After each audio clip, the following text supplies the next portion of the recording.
Hello, good afternoon, students. Screen is visible. Yes, sir. Okay. Basically, today we start our session from the array. This is the slide where I have displayed the content that will be discussed in today's session. Okay. First is the introduction of array, use of array, types of array, declaration, initialization, memory allocation, how to input the elements in an array, and program for implementation. Okay. So first of all, we have to know about the introduction of array. Okay, I have some slides.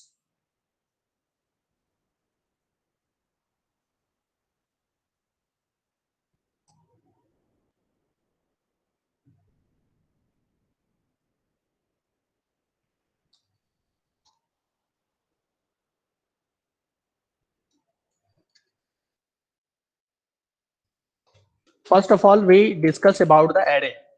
Okay, जब मैंने हम लोगों ने data types पढ़ा था तो basically मैंने data type को कैटेगराइज किया था वहां पे प्रिमिटिव नॉन प्रिमिटिव के अंदर में. ओके, तो प्रिमिटिव डेटा टाइप्स के अंदर में आपको ध्यान होगा इंटीजर, फ्लोट, कैरेक्टर्स, ये सारी चीजें थी.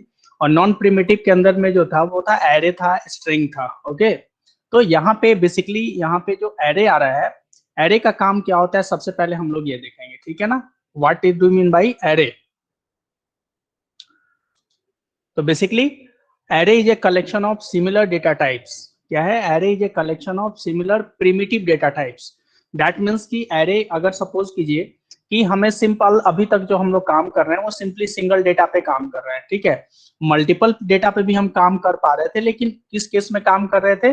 जब आपका डेटा लॉजिकली क्या हो, आपस में इंटर रिलेटेड हो. फॉर एग्जाम्पल सपोज कीजिए 5 to 50 हो गया, 1 से 10 हो गया, इस तरीके के डेटा पे हम ऑपरेशन तो परफॉर्म कर पा रहे थे.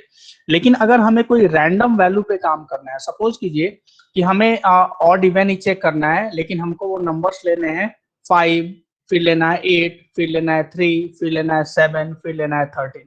ठीक है, तो ये जो नंबर है ये क्या है? रैंडम्स है, लेकिन इनके बीच में जो सिमिलैरिटी है वो क्या है कि they are belongs to the same data type. ठीक है ना, तो इस तरीके के ऑपरेशन को परफॉर्म करने के लिए जहां पे डेटा आपका रैंडम हम ले रहे हैं, लेकिन डेटा का जो टाइप होगा वो क्या होगा? सिमिलर होगा. उसके लिए हम लोग बेसिकली क्या यूज करेंगे? हम लोग यूज करेंगे आपके एरे. ओके, ठीक है, तो ये तरीके से एरे का कॉन्सेप्ट आपको समझ में आ गया कि एरे बेसिकली क्या होता है कि कंटिन्यूअस डेटा टाइप पे हम यूज नहीं करेंगे, कंटिन्यूअस डेटा टाइप पे भी यूज कर सकते हैं. जैसे 1 2 3 4 5 इसको भी एरे में स्टोर कर सकते हैं. लेकिन बेसिकली जो एरे का वर्क है वो हमारा किसके लिए होगा? जब हमारा आपका डेटा जो होगा वो रैंडम होगा. ठीक है, रैंडम का मतलब हो गया 5 8 13 14 17 इस तरीके से. और दूसरी चीज इसके अंदर में ये चीज है कि एरे के अंदर में जो डेटा रखेंगे वो आपका क्या होना चाहिए? They are belonging to the similar data type. That means कि अगर वो डेटा हो सकता है इंटीजर हो सकता है, इट मे बी फ्लोट हो सकता है, इट मे बी कैरेक्टर हो सकता है. ऐसा नहीं है कि एक डेटा हम इंटीजर रखेंगे, एक डेटा फ्लोट रखेंगे और तीसरा डेटा कैरेक्टर रखेंगे. ओके, तो second is the declaration of array, variables creating array, the length of array, initialising array and multi dimensional array. तो सबसे पहले आपने ये देखा कि एरे क्या होता है.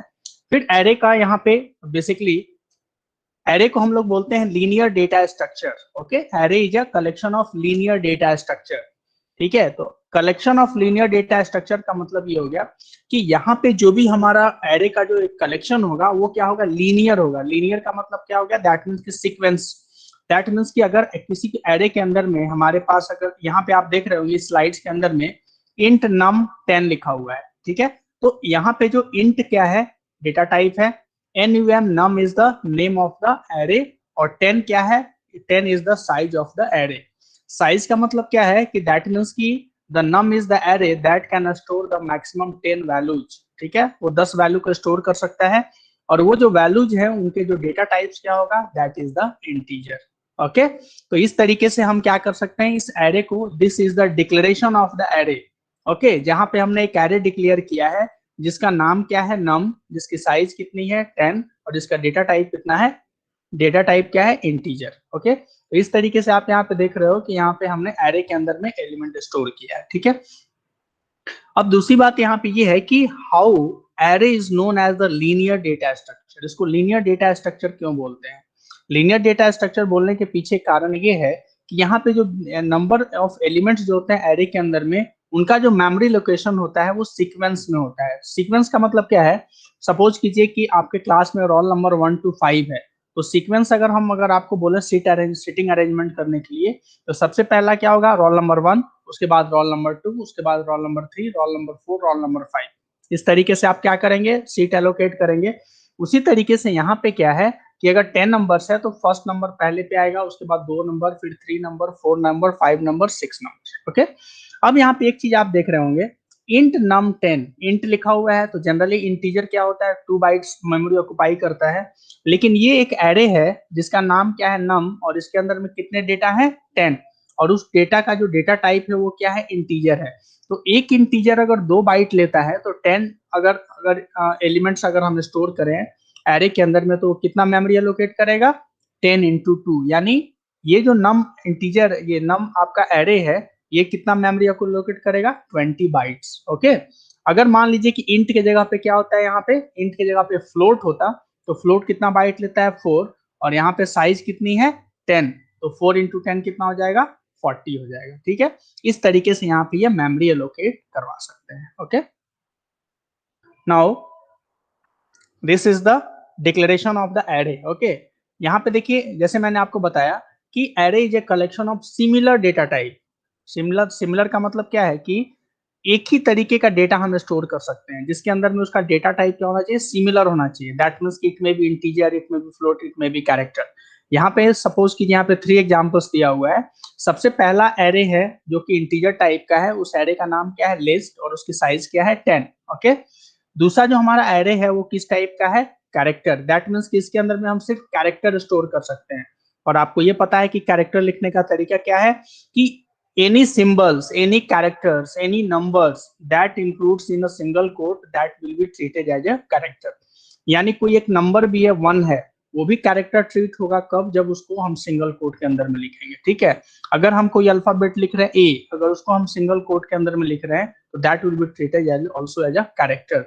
कोई एक सिंबल है, जैसे एट द रेट यूज करते हैं ना ईमेल आईडी में, एट द रेट, ठीक है, डॉलर साइन, इसको भी अगर हम सिंगल कोट के अंदर में लिखेंगे तो that will be also treated as a character. Okay, तो यहाँ पे जो, अब ये बताइए, यहाँ इंट लिस्ट 10 है, तो इसका मेमोरी, टोटल मेमोरी कितना ऑक्युपाई करेगा, इंटीजर, एक इंटीजर कितना लेता है, 2 बाइट, तो 10 into 2 कितना होगा, 20, यानी यहाँ पे 20 बाइट्स मेमोरी ऑक्युपाई करेगा।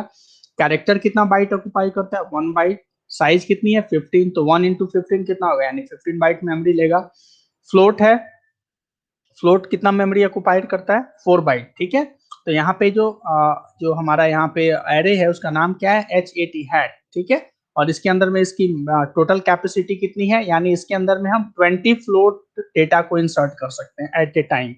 तो इसका मतलब 20 डेटा एक बार में होगा, तो 1 फ्लोट डेटा के लिए वैल्यू कितना होता है, 4 बाइट ऑक्युपाई करेगा, तो 20 के लिए कितना हो जाएगा, 80 बाइट हो जाएगा। ओके, तो इस तरीके से आपने यहाँ पे देखा कि एरे को हम डिफरेंट डिफरेंट डेटा टाइप्स के अंदर में भी उसको क्या कर सकते हैं, डिक्लेयर कर सकते हैं। ठीक है, दिस इज द डिक्लेरेशन। ठीक है, अब यहाँ पे जब डिक्लेरेशन हम लोग करते हैं तो यहाँ पे basically the declaration of the array consist 3 parts. इसके अंदर में बेसिकली 3 पार्ट्स में ये डिवाइड होता है।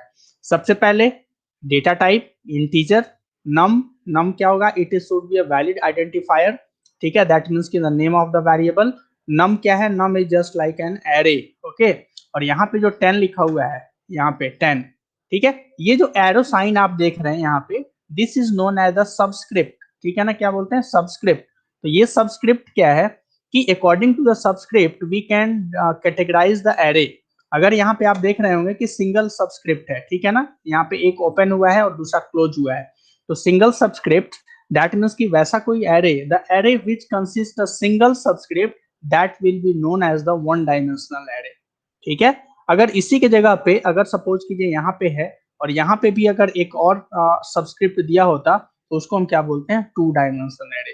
ठीक है, जब हम लोग एरे इंप्लीमेंट करेंगे तो बेसिकली हमारा मेन फोकस होगा 2 डायमेंशन एरे के अंदर में, क्योंकि 2 डायमेंशन एरे के थ्रू हम क्या कर सकते हैं, जितने भी मैट्रिक्स के ऑपरेशंस हैं, जैसे आपने 10+2 में मैट्रिक्स पढ़ा होगा, उसके अंदर में what how can we input the elements in the matrix, how can we display, write a program for transpose, write a program for reverse of any matrix। ठीक है, principal element, principal diagonal element को कैसे print कराएंगे, reverse diagonal element को कैसे print कराएंगे, दो matrix को ऐड कैसे करेंगे, दो मैट्रिक्स को मल्टीप्लाई कैसे करेंगे, ओके, स्पार्स मैट्रिक्स का क्या कॉन्सेप्ट है। तो जितने भी ये चीज मैं आपको बता रहा हूँ, जितने अलग अलग तरीके का operations, that will be implemented on the two dimensional array, okay.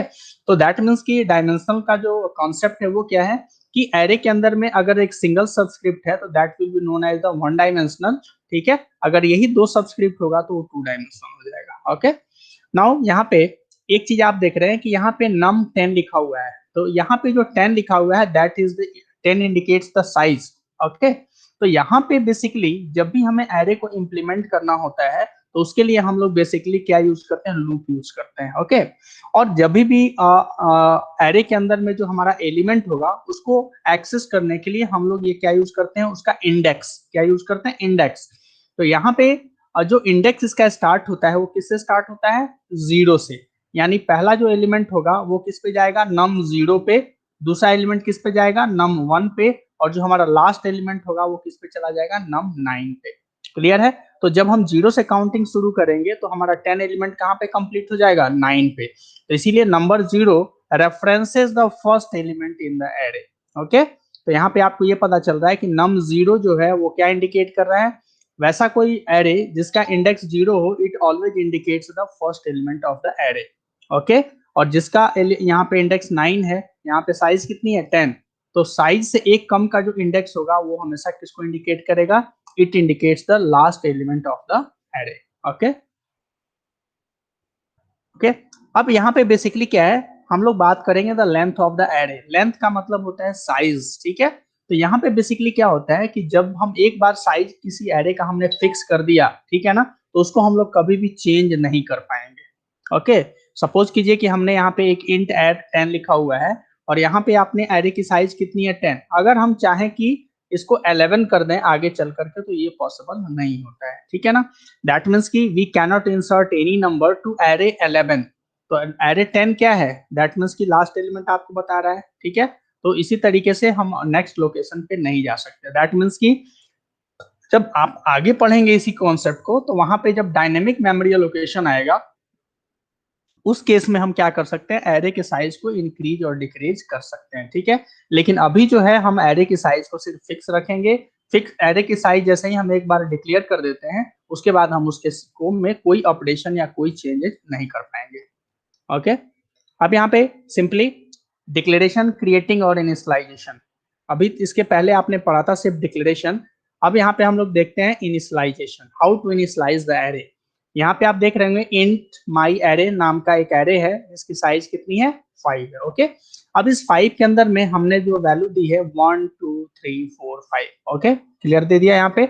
अब यहाँ पे अगर सपोज कीजिए, यहाँ पे अब ये तो कंडीशन है, पहला कंडीशन, इसके अंदर में हमने क्या है, एरे को इनिशियलाइज भी कर दिया और डिक्लेरेशन और इनिशियलाइजेशन दोनों को हमने यहीं पे कर दिया फर्स्ट लाइन में, ओके।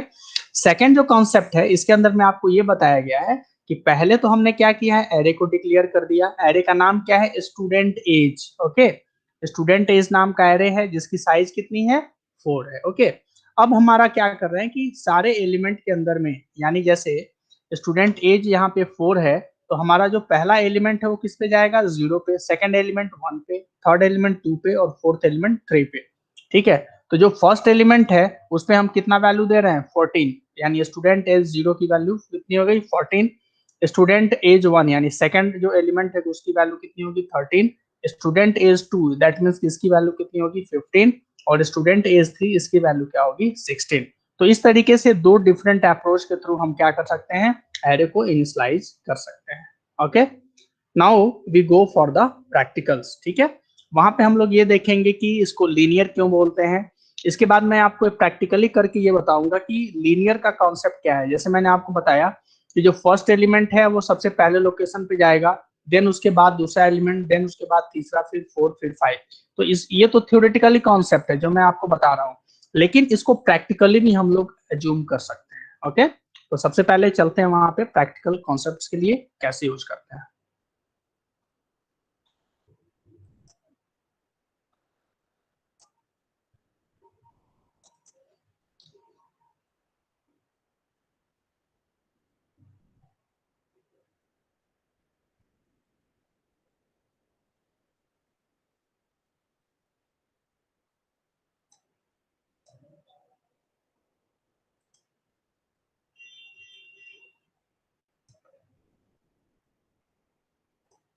ओके, सबसे पहले यहाँ पे array, screen is visible,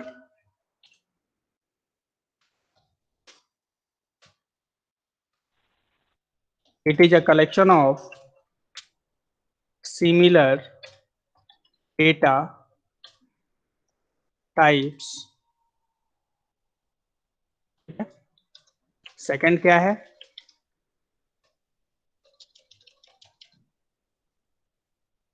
it is also known as linear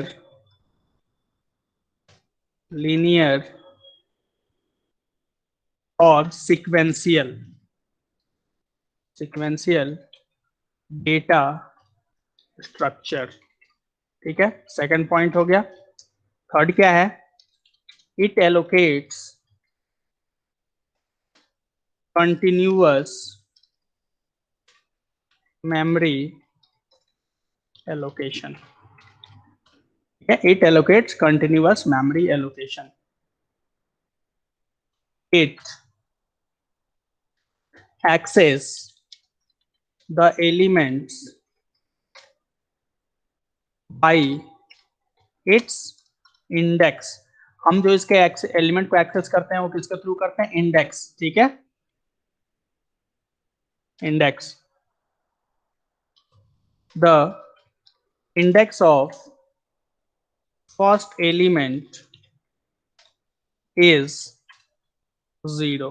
first element का इंडेक्स क्या होता है, 0 होता है। Okay, the index of last element is, क्या होगा, जो भी एरे का साइज होगा उसमें से एक माइनस कर देंगे, that will be the last index. Okay, for example अगर हम बात करते हैं यहाँ पे, ठीक है, यहीं पे सपोज कीजिए हमारे पास, सबसे पहले हम लोग देखते हैं declaration of array. Okay, declaration, screen visible है सबको? Yes sir. Declaration of array, सबसे फर्स्ट एरे। ठीक है, डिक्लेरेशन ऑफ एरे में क्या करते हैं हम लोग, देखिए सबसे पहले जो इसका एक सिंटैक्स है, first we discuss about the syntax. Okay, syntax, syntax क्या होता है, सबसे पहले हम लिखेंगे डेटा टाइप। ठीक है, क्या लिखेंगे, डेटा टाइप लिखते हैं। इसके बाद क्या लिखेंगे, name of array, name of array लिखेंगे, और उसके बाद यहाँ पे क्या दे देते हैं, साइज देते हैं। ओके, यही है। एग्जाम्पल देखते हैं इसका। Example is that int a, okay, यहां पे क्या है, int आपका डेटा टाइप है, a is the name of array. और एक चीज हमेशा ध्यान रखेंगे, जब भी हम एरे का नाम रखेंगे, कुछ भी जैसे a रख दिया, तो उस नाम से हमें कोई भी वेरिएबल नहीं बनाना है, ये चीज हमेशा ध्यान रखना है। ठीक है, यहाँ पे मैं लिख भी दे रहा हूं, if we create the array having the name a, यहाँ पे a को डबल कोट में लिखते हैं जिससे आपको ध्यान में रहेगा, a, then required to redeclare it as a variable। इसका मतलब है कि जैसे ही हम कोई भी वेरिएबल का नाम, ठीक है ना, एरे के नाम का अगर रख रहे हैं तो उस नाम से आपको कोई वेरिएबल आप नहीं बनाएंगे। जैसे ही आप वेरिएबल बनाएंगे उस केस में क्या आ जाएगा, मल्टीपल डिक्लेरेशन का एरर शो करेगा। क्लियर है? ठीक है, नेक्स्ट देखते हैं, यहाँ पे इंट a5 है।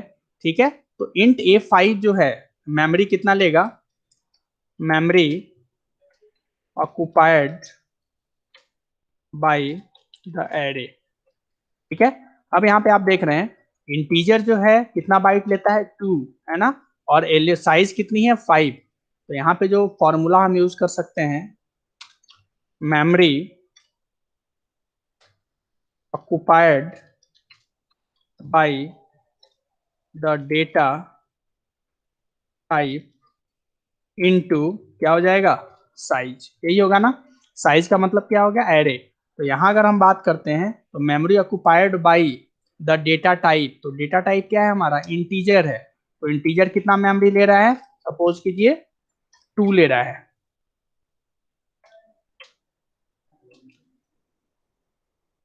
ठीक है 2, और साइज कितनी है 5, तो यहाँ पे कितना आ जाएगा 10, दैट मीन्स की क्या हो जाएगा 10 बाइट्स। क्लियर है। तो इस तरीके से आपने देखा कि अब ये किस तरीके से हम लोग मेमोरी को यूज कर सकते हैं, ठीक है। तो इसी तरीके से अगर यहाँ पे इंट की जगह पे अगर हम फ्लोट रखेंगे तो फ्लोट का डेटा टाइप जो है 4 इंटू 5, तो कितना हो जाएगा 20।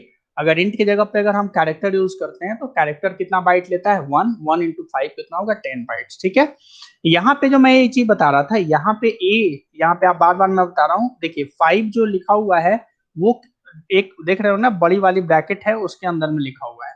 तो ये जो ब्रैकेट है that is known as the subscript, ठीक है ना, सबस्क्रिप्ट। तो एक एरे है जिसके अंदर में कितने सबस्क्रिप्ट हैं, सिंगल सबस्क्रिप्ट है, यहाँ पे लिख सकते हैं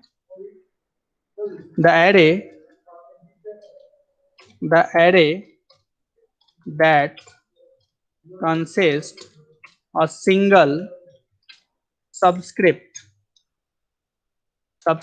that is ये, ठीक है ना, is known as one dimensional array। Okay, इसको क्या बोलते हैं, 1 डायमेंशनल एरे, ठीक है। अगर मान लीजिए कि कोई सबस्क्रिप्ट एरे है जिसके अंदर में 2 सबस्क्रिप्ट यूज किया हुआ है तो उसको हम क्या बोलेंगे, 2 डायमेंशनल एरे यूज करेंगे, ठीक है। तो यहाँ पे आपने ये देखा कि किस तरीके से हमने एरे के बारे में बहुत सारी चीजें हैं जो कि मैंने यहाँ पे राइट डाउन की, जिससे आपको बहुत सारी चीजें क्लियर हो गई होंगी, ठीक है। अब यहाँ पे एक जो कॉन्सेप्ट है डिक्लेरेशन का, ठीक है, यहाँ पे देखते हैं, ये तो डिक्लेरेशन क्लियर हो गया। अब यहाँ पे देखते हैं declaration and initialization of array, initialization and declaration and initialization कैसे लिखेंगे, देखिए int a यहाँ पे लिख दिया, सपोज कीजिए 5, और यहाँ पे हम एलिमेंट लिख रहे हैं 1 3 5 8 9, ओके, इस तरीके से हमने लिख दिया। तो यहाँ पे आप ये देख रहे हैं कि हमने क्या किया कि एक एरे है, एरे की साइज कितनी है 5 है, और इसके अंदर में 5 एलिमेंट्स हमने लिख दिए, ठीक है। तो यहाँ पे जब हमने 5 एलिमेंट्स लिखे हैं तो यहाँ पे जो फर्स्ट एलिमेंट होगा उसको हम, अगर मान लीजिए कि हमें सिर्फ फर्स्ट एलिमेंट को ही डिस्प्ले कराना है, तो फर्स्ट एलिमेंट को डिस्प्ले कराने के लिए क्या लिखेंगे, यहाँ पे यहाँ हम लिखेंगे इस तरीके से printf %d a 0, ठीक है। तो ये क्या करेगा, यहाँ पे लिखते हैं 8 display the first element, okay. अगर यहाँ पे देख रहे हैं printf नाउ %d, और यहाँ पे लिख रहे हैं सपोज कीजिए a, और यहाँ पे लिख दिया 4, ओके। तो A4 जो है वो किसको इंडिकेट करेगा, लास्ट एलिमेंट को। मैंने यहाँ पे देखिए अभी भी बताया था आपको कि जो भी आपका जो लास्ट एलिमेंट है वो क्या बताएगा, उसका इंडेक्स क्या होगा, देखिए the index of last element is size -1।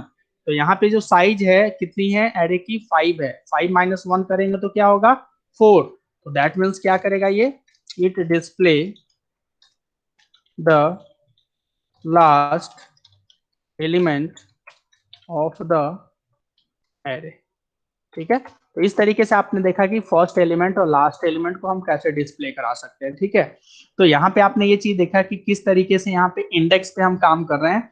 Index का जो कॉन्सेप्ट होता है, यहाँ पे ये चीज ध्यान रखना है आपको कि जब भी एरे का हमारा इंडेक्स होगा that will be started from the 0, ये चीज हमेशा ध्यान रखना है आपको, ठीक है ना। जनरली हम लोग बेसिकली काउंटिंग जो स्टार्ट होता है मैनुअली वो हम लोग 1 से स्टार्ट करते हैं, 1 2 3 4 5, लेकिन यहाँ पे जो इंडेक्सिंग स्टार्ट होगा वो क्या होगा, दैट इज द 0। क्लियर है। तो इस तरीके से ये जितने भी थ्योरेटिकल कॉन्सेप्ट थे ये चीज मैंने आपको यहाँ पे डिस्प्ले कर दिया। यहाँ से आपको ये चीज क्लियर हो गया होगा कि कैसे हम एरे को डिक्लेयर करेंगे, ठीक है। एरे को हम इनिशियलाइज कैसे करेंगे, एरे को अगर हम इनिशियलाइज करते हैं तो उसके अंदर में जो भी एलिमेंट्स है किसी एक पर्टिकुलर एलिमेंट को अगर हमें एक्सेस करना है तो उसको हम किस तरीके से एक्सेस कर सकते हैं। Okay, now we go for the program. Okay,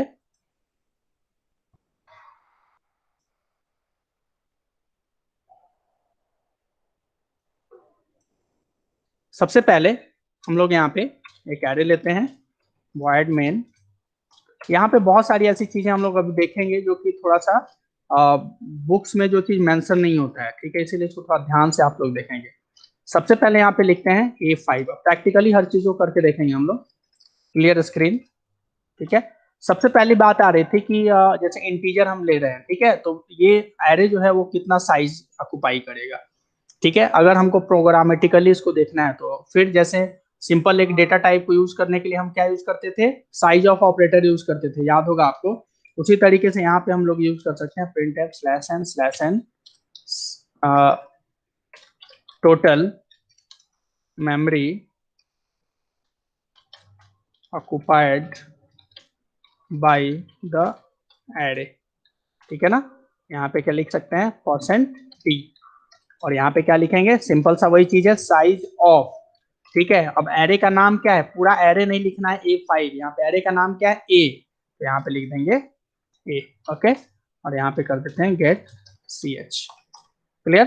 अब यहाँ से प्रोग्राम को कंपाइल करते हैं, नाउ रन। हो गया, दिख रहा है ना, total memory occupied by the array is 10। Okay, अब यहाँ पे एक कॉन्सेप्ट और देखते हैं। सपोज कीजिए यहाँ पे एरे का यहाँ पे साइज कर देते हैं -5। ओके, एरर शो कर रहा है ना, ठीक है।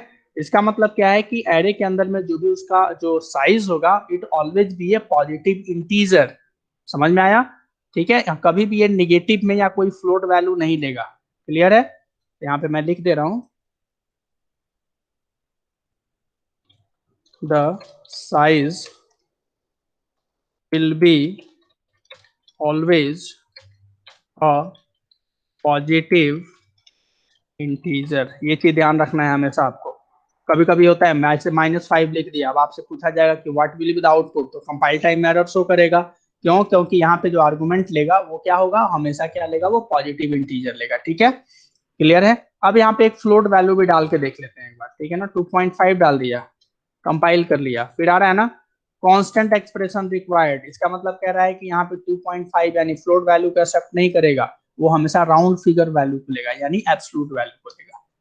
क्लियर, तो ये कॉन्सेप्ट क्लियर हो गया। तो दैट मीन्स कि यहाँ पे जो है size will be always positive integer. Okay, अब यहाँ पे सपोज कर रहे हैं कि हम फर्स्ट एलिमेंट को हमको डिस्प्ले कराना है, ठीक है ना। फर्स्ट एलिमेंट को हमें डिस्प्ले कराना है, तो फर्स्ट एलिमेंट हमारा तो है ही नहीं अभी, क्योंकि हमने इनपुट नहीं किया है या इनिशियलाइज नहीं किया है, तो हमारा वैल्यू क्या लेगा, गार्बेज वैल्यू लेगा। करके देखते हैं एक बार, printf /n element at first position, यानी सबसे पहला एलिमेंट जो है वो कौन सा है, लिखते हैं %d, और यहाँ पे लिख देते हैं, क्या लिखते हैं फर्स्ट एलिमेंट को, A0। Clear, now compile. Error नहीं आ रहा है ना, कोई एरर नहीं शो करेगा। इसलिए नहीं करेगा क्योंकि यहाँ पे हमने 5 एलिमेंट के लिए स्पेस एक्वायर ऑलरेडी किया हुआ है, लेकिन उसके अंदर में कोई वैल्यू नहीं है, ठीक है। यहाँ पे रन कराया, क्या रहा है, देखो क्या रहा है, element at first position equal to 64। ये गार्बेज वैल्यू ले रहा है। क्यों, आपको ऑलरेडी पता है कि हमने कोई वैल्यू नहीं दिया है। जब वैल्यू नहीं देगा तो वहां पे क्या, जब भी कोई वैल्यू अगर हम ले रहे हैं, ठीक है, तो वो that will be known as the garbage value. तो यहाँ पे लिख देते हैं, क्या जनरेट करेगा ये, गार्बेज वैल्यू, ठीक है। ओके, अब ये जो वैल्यू है गार्बेज वैल्यू, वो सिस्टम टू सिस्टम चेंज भी करेगा। ऐसा नहीं है कि यहाँ पे 64 दिखा रहा है तो दूसरे वाले सिस्टम पे भी 64 दिखाएगा, नहीं। हो सकता है कि जितने भी सिस्टम हो सब पे आपका डिफरेंट डिफरेंट वैल्यू आए, इसीलिए इसको गार्बेज वैल्यू बोलते हैं, ठीक है। लेकिन जो आपका सपोज कीजिए कि अगर आपने यहाँ पे इनिशियलाइज किया हुआ होता, ठीक है ना, तो अगर आप इनिशियलाइज किया हुआ होता तो आपका क्या होता, वैल्यू जो भी आप देते वो आ जाता। क्लियर है यहाँ पे। तो यहाँ पे एक छोटे से प्रोग्राम्स के अंदर में ये सारी चीजें आपने देख ली। जनरली क्या होता है कि हम सिंपली 5 दे देते हैं। तो सपोज कीजिए कि किसी ने आपसे पूछ दिया कि जो एरे का साइज होगा वो हम क्या माइनस में दे सकते हैं, ठीक है। आपको ये भी पता है कि आपको थोड़ा सा लॉजिकल अगर इसमें अगर आप सेंस लगाएंगे थोड़ा सा, तो आपको ये चीज पता होगा कि जब भी लेंथ होता है, एरिया होगा, है ना, इस तरीके का कोई भी जब हम मेजरमेंट करते हैं या कोई भी कैलकुलेशन करते हैं तो उसके अंदर निगेटिव वैल्यू को हम नहीं मानते हैं, ठीक है। जैसे प्रॉफिट लॉस का क्वेश्चन होता है, तो अगर आपको ये चीज बताया जाता है कि कॉस्ट प्राइस और सेलिंग प्राइस दो चीजें होती हैं, तो लॉस कब होता है, जब आपकी कॉस्ट प्राइस में से सेल प्राइस आपका क्या हो जाता है, माइनस हो जाता है, तब क्या होता है, आपका लॉस होता है। लेकिन सेलिंग प्राइस में से जब कॉस्ट प्राइस माइनस होगा तो हमेशा पॉजिटिव आएगा, दैट मीन्स की प्रॉफिट होगा। ओके, उसी तरीके से यहाँ पे आपने देख लिया किस तरीके से हम काम कर रहे हैं। ओके, अब यहाँ पे देखते हैं, ये तो सिंपली डिक्लेरेशन था, ठीक है। अब हम लोग यहाँ पे देखते हैं इनिशियलाइज करके, हाउ कैन वी इनिशियलाइज। तो इनिशियलाइज यहाँ पे कर देते हैं वैल्यू 12, 11, 15, 18 एंड 19। ओके, इस तरीके से आपने कर दिया, 5 वैल्यू को इनिशियलाइज कर दिया यहाँ पे। अब यहाँ पे जो हमारा फर्स्ट एलिमेंट है, देखिए the element and first position, अब जब आप प्रिंट कराएंगे तो वैल्यू कितनी आएगी, 12 आएगी। देखिए कंपाइल नाउ रन, आ गया ना 12, ठीक है। अब तो यहाँ पे बेसिकली रैंडमली ये A0 अगर हमें सबसे सपोज कीजिए फिफ्थ एलिमेंट को कराना है तो क्या लिखेंगे 19, ठीक है। सपोज कीजिए लास्ट एलिमेंट को कराना है तो यहाँ पे क्या लिख देंगे 4, alt C, compile now run, आ गया 19। देखिए ये तो क्लियर है कि अब आपको ये क्लियर समझ में आ गया हो कि अगर किसी पर्टिकुलर एलिमेंट को हमें डिस्प्ले कराना है या किसी पर्टिकुलर एलिमेंट पे आपको किसी भी वर्क को परफॉर्म करना है तो आप किस तरीके से कर सकते हैं, ठीक है। लेकिन अब बेसिकली जब एरे का हम लोग यूज करते हैं तो वहां पे जनरली हम कोई रैंडम नंबर सेलेक्ट नहीं करते हैं जनरली, ठीक है। आप कर सकते हैं लेकिन जनरली जो एक ट्रेडिशनल वे है उसके अंदर में हम किसी एक रैंडम नंबर पे काम नहीं करते हैं।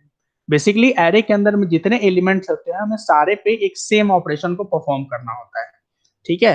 तो अगर मान लीजिए कि हमें सारे एलिमेंट को एक साथ डिस्प्ले करना है तब क्या करेंगे, सबसे पहली चीज ये होगी, ठीक है ना, how we can display all the elements at a time, ठीक है। तो उसके लिए आपको मैंने बताया है कि जो हमारा फर्स्ट एलिमेंट है उसका इंडेक्स क्या है 0, सेकेंड एलिमेंट का 1, थर्ड का 2, फोर्थ का 3 और फिफ्थ का 4। दैट मीन्स कि 0, 1, 2, 3, 4 नंबर इंडेक्स जो कंटिन्यूअस आ रहा है ना, तो हम मैंने आपको ऑलरेडी बताया हुआ कि जब भी कंटिन्यूअस नंबर पे काम करना हो तो हमारे लिए सबसे सिंपल इम्प्लीमेंटेशन क्या होगा, वो होगा हमारा लूप। अब देखिए सपोज कीजिए हमें सारे एलिमेंट्स को डिस्प्ले कराना है तो फॉर आई इक्वल टू 0 से स्टार्ट करेंगे, क्यों करेंगे, क्योंकि उसका इंडेक्स हमेशा 0 से स्टार्ट हो रहा है। आई लेस देन 5 भी लिख सकते हैं, लेस देन 5 का मतलब यह है कि 5 से छोटा, तो 5 से छोटा का मतलब क्या हो गया 0, 1, 2, 3, 4, क्लियर है, ठीक है। या तो 5 लिख सकते हैं या इसके जगह पे लेस देन और इक्वल टू 4 भी लिख सकते हैं, लेकिन जनरली हम लोग 5 लिखते हैं। 5 इसलिए लिखते हैं क्योंकि साइज चूंकि 5 है, लेस देन 5 आपको वो चीज याद रहेगा, ठीक है। Next I plus plus, okay. अब यहाँ पे क्या लिखते हैं, आपको क्या करना है, सारे एलिमेंट्स को डिस्प्ले कराना है, तो यहाँ लिखेंगे printf /n the elements are equal to %d, क्या लिख देंगे ए आई, क्लियर है ना। ए आई क्यों लिखेंगे अभी आपको पता है, क्योंकि आई यहाँ पे क्या है 0 से स्टार्ट हो रहा है। अब यहाँ पे फर्स्ट टाइम क्या आएगा 0, सेकंड टाइम में 1, फिर 2, फिर 3 और फिर 4, इस तरीके से आपका वैल्यू डिस्प्ले होता चला जाएगा, ठीक है। तो ये जो हमने कोड लिखा है वो कोड किसके लिए लिखा है, ये लिखा है display all the elements of array, ठीक है। array के जो एलिमेंट्स हैं उन सारे एलिमेंट्स को डिस्प्ले कराने के। Now execute compile. अब देखिए यहाँ पे एरर क्यों आ रहा है, क्या पढ़िए एरर को, क्या आ रहा है अनडिफाइंड सिंबल आई। यहाँ पे जो हमने आई वेरिएबल यूज किया है, मैंने क्या बताया था कि जब भी हम कोई वेरिएबल यूज करते हैं तो that will be declared in the beginning of the program. जैसे ही आप वेरिएबल डिक्लेरेशन करते हैं उसी टाइम में आपको उसको डिक्लेयर करना होता है, ठीक है। तो यहाँ पे हम लोग लिख देते हैं उसको इंट आई करके एक वेरिएबल डिक्लेयर कर देते हैं यहाँ पे इंट आई, हो जाएगा। नाउ कंपाइल नाउ रन, देखिए आ गया ना value, the elements are 12, 11, 15, 18 and 19। तो इस तरीके से आपने देखा कि सारे एलिमेंट्स को अगर आपको डिस्प्ले करना है तो हम क्या करेंगे, सिंगल एक लूप यूज करेंगे जिसको अब स्टार्टिंग किससे होगा, इनिशियलाइज होगा 0 से, और जो लास्ट एलिमेंट वो क्या होगा, वो लास्ट इंडेक्स होगा, ठीक है। इस तरीके से हम क्या कर सकते हैं, सारे एलिमेंट को स्टोर कर सकते हैं। ओके, इसके बाद मैंने एक चीज स्टार्टिंग में आपको बताया था कि इट, इसमें लिखा भी था मैंने, it allocates continuous memory allocation. ठीक है, दैट मीन्स कि जो भी हमारा नंबर्स है, यानी जो हमारा नंबर्स हैं 12, 11, 15, 18 और 19, ठीक है ना, ये क्या कर रहे हैं कि सारे को कंटिन्यूअस मेमोरी मिल रहा है। कंटिन्यूअस का मतलब क्या है कि दैट मीन्स कि सबसे पहले 12 को मिलेगा, उसके बगल में 11 आएगा, देन उसके इनसाइड में 15 आएगा, देन 18 आएगा और देन 19 आएगा। तो ये तो बेसिकली थ्योरेटिकल कॉन्सेप्ट है, क्योंकि लीनियर डेटा स्ट्रक्चर का मतलब यही होता है कि जो भी हमारा मेमोरी एलोकेशन होता है वो किस तरीके से होगा, सीक्वेंस में होगा, है ना। सीक्वेंस, ऐसा नहीं होगा कि सबसे पहले 12 को मिल गया, फिर 15 को मिल गया, फिर आपका 19 को मिल गया, फिर 18 को मिल गया, फिर 11 को गया, ऐसा नहीं होता है। ठीक है, तो फिर आप ये सोच रहे होंगे ना कि लेकिन इंटरनली तो ठीक है होता है, लेकिन अगर हमें प्रैक्टिकली किसी को ये चीज बताना हो तो हम कैसे उसको बताएंगे। ठीक है, it will be also possible. देखिए कैसे करते हैं, यहाँ पे लिखते हैं how to display the sequential memory allocation mechanism। ठीक है ना, वो ठीक है, मेमोरी एलोकेशन सीक्वेंशियल है, लेकिन इस मैकेनिज्म को हम रियल लाइफ में या प्रोग्राम के थ्रू अगर किसी ने बोला आपको डिस्प्ले कराने के लिए, कैसे कराएंगे। ठीक है ना, उसके लिए लिखते हैं प्रोग्राम। हमें क्या करना है, सारे एलिमेंट्स का निकालना है ना, तो फिर वही लूप यूज करेंगे। एक चीज हमेशा ध्यान रखिए कि जब भी हम वन डायमेंशन यूज करेंगे, जब भी आपको कोई भी नंबर इनपुट करना होगा, अगर रन टाइम में अगर एरे के अंदर में एलिमेंट इनपुट करना है, तब भी आपको लूप यूज करना पड़ेगा। ठीक है, अगर आप कोई ऑपरेशन परफॉर्म कर रहे हैं सारे एलिमेंट्स पे, देन आपको लूप यूज करना पड़ेगा। अगर सारे एलिमेंट को डिस्प्ले करा रहे हैं, देन आपको लूप यूज करना पड़ेगा। दैट मीन्स कि डिफरेंट डिफरेंट ऑपरेशंस के लिए we have to declare the different types of loops। okay, now i plus plus, अब हमें क्या करना है, एड्रेस बताना है आपको। ठीक है, तो यहाँ पे लिखते हैं print f /n the address of I, यानी first element is %x। x समझते हैं ना किसके लिए लिखते हैं, %x यूज करेंगे हेक्साडेसिमल फॉर्मेट के लिए। स्टार्टिंग में मैंने बताया था कि कोई भी वेरिएबल होता है, उसका जो वैल्यू होता है उसके एसोसिएटेड दो वैल्यू होती है, एक होता है उसका फिजिकल एड्रेस और एक होता है लॉजिकल वैल्यू। तो physical address is always available in hexadecimal format. जो आपका फिजिकल एड्रेस होता है वो किसमें ऑलवेज रिप्रेजेंट होता है, हेक्साडेसिमल फॉर्मेट। और हेक्साडेसिमल फॉर्मेट को रिप्रेजेंट करने के लिए क्या यूज करते हैं, %x यूज करते हैं। क्लियर है, अब यहाँ लिखते हैं आई, ओके, और यहाँ पे भी लिख देते हैं, सपोज कीजिए AI है ना, तो यहाँ पे लिख देते हैं AI।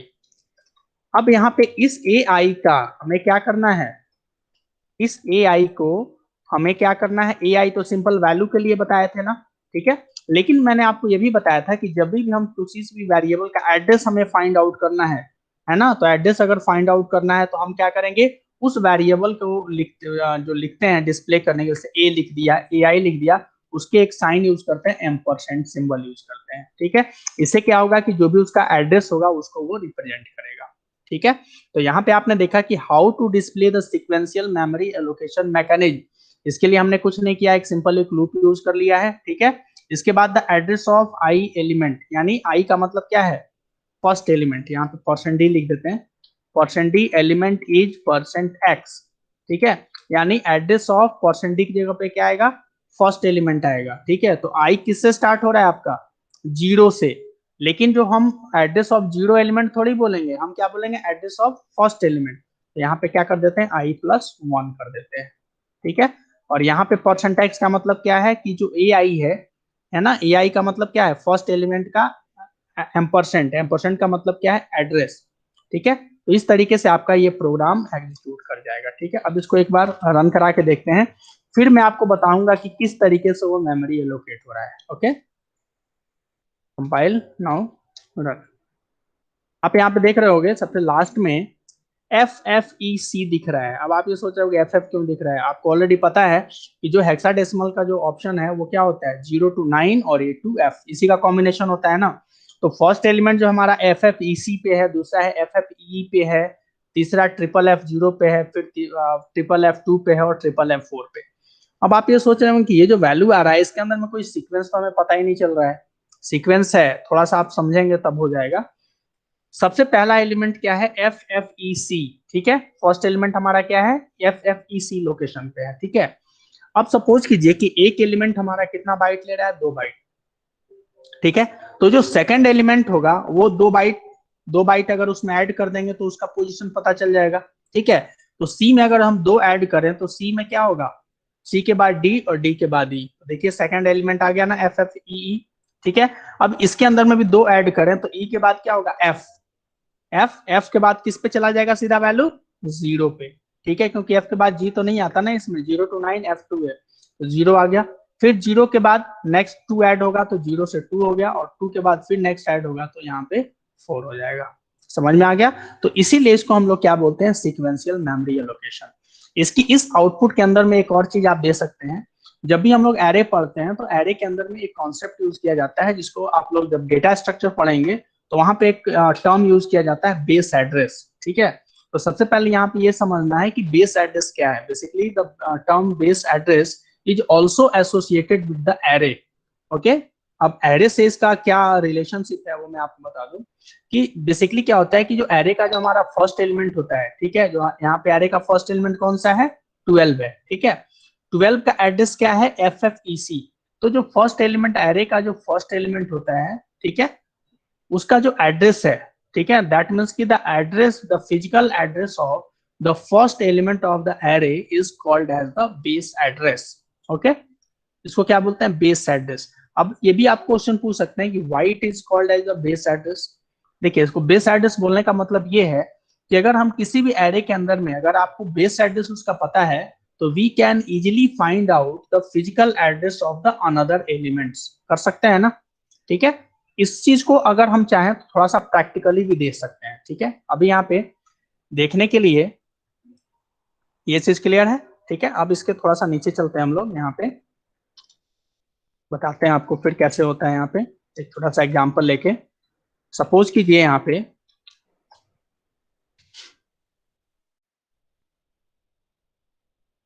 बेस एड्रेस आपका दिया हुआ है, सपोज कीजिए 1 2 3 4 या 1 2 0 4 करके दिया हुआ है, ठीक है। और जो हमारा एरे है, यहाँ पे एरे है A5, ठीक है। और इसके अंदर में जो एलिमेंट्स हैं 1 2 3 4 5, ओके। तो बेस एड्रेस 1 2 0 4 है, इसका मतलब ये किसका एड्रेस है, ये एड्रेस है फर्स्ट एलिमेंट का। It is the address of first element, clear है। ये हो गया आपका बेस एड्रेस, ठीक है। अगर सपोज कीजिए कि हमें थर्ड एलिमेंट का एड्रेस निकालना है, थर्ड एलिमेंट क्या है, 1 2 3 यानी 3 का एड्रेस निकालना है, तो उसके लिए फॉर्मूला होता है address of nth element equal to क्या होता है, base address plus n-1 into memory occupied by the data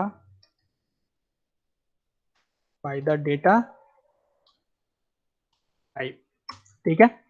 अब यहाँ पे फॉर्मूला ध्यान से देखेंगे, यहाँ पे क्या कह रहा है, address of the nth element. nth element मतलब किसी भी एलिमेंट, जैसे मान लिया फर्स्ट एलिमेंट का तो दिया हुआ है, second element, third element, fourth element, fifth element, ठीक है।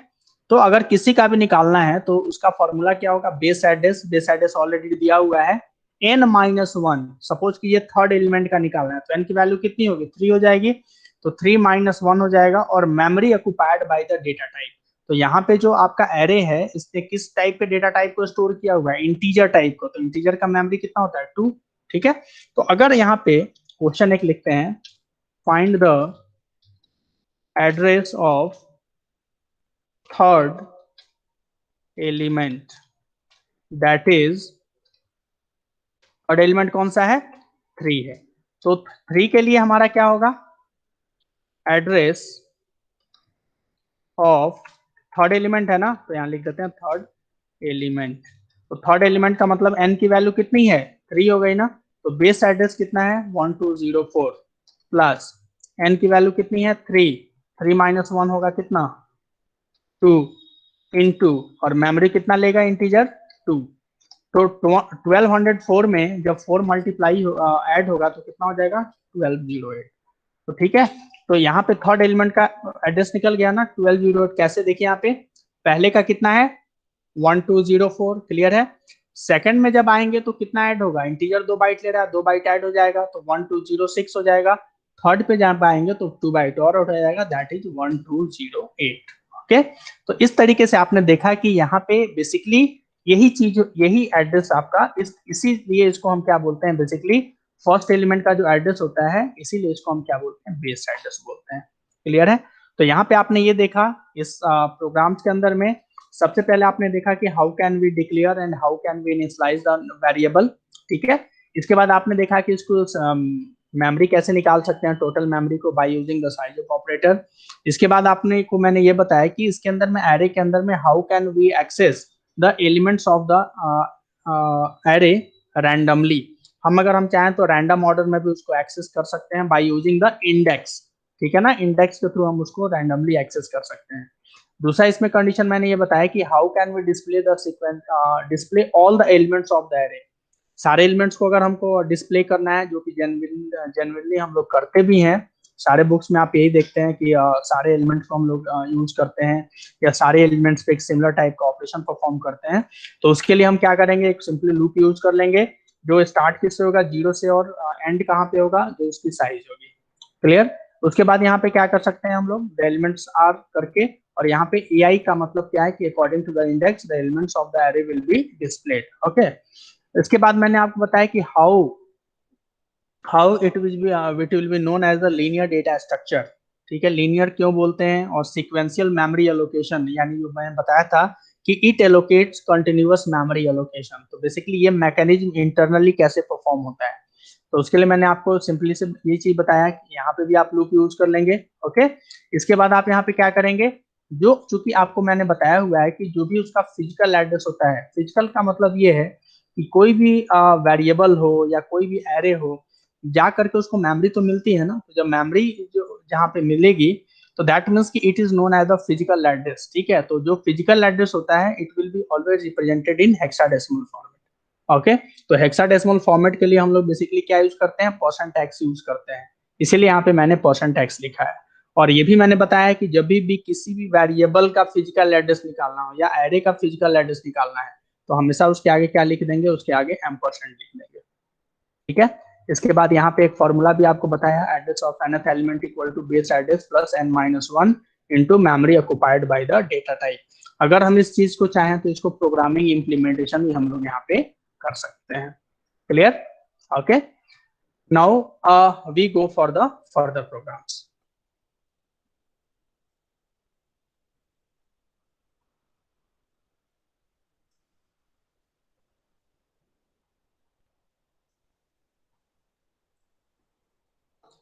Now new.h। अब यहाँ पे सिंपली मैंने बात की इंटीजर्स की। अब यहाँ पे ऐसा नहीं है कि सिंपली इंटीजर ही हम यहाँ पे एरे का बना सकते हैं, अगर हम चाहें तो फ्लोट और कैरेक्टर्स को भी यूज कर सकते हैं। फ्लोट का तो सिंपल है, आपको इस तरीके से बनाएंगे फ्लोट। सपोज कीजिए f लिख दिया, f1 कर दिया, 5 वैल्यू देनी है तो 12.7 7 9 78.6। ठीक है, इस तरीके से यहाँ पे दे सकते हैं। यहाँ पे साइज देना पड़ेगा ना, इसकी साइज कितनी है 1 2 3 4 4 है। ठीक है, यहाँ पे 4 दे देंगे। ओके, इसके बाद यहाँ पे क्लियर स्क्रीन कर लेते हैं। अब यहाँ पे वैल्यू को डिस्प्ले कराते हैं। ठीक है, डिस्प्ले कराना है तो फिर वही i equal to 0, i less than कितना है, अब 1 2 3 4 है ना, तो यहाँ पे क्या लिख देंगे 4, नाउ i प्लस प्लस। ठीक है, अब यहाँ पे डिस्प्ले करा देंगे printf %d और यहाँ क्या लिख देंगे, ए आई।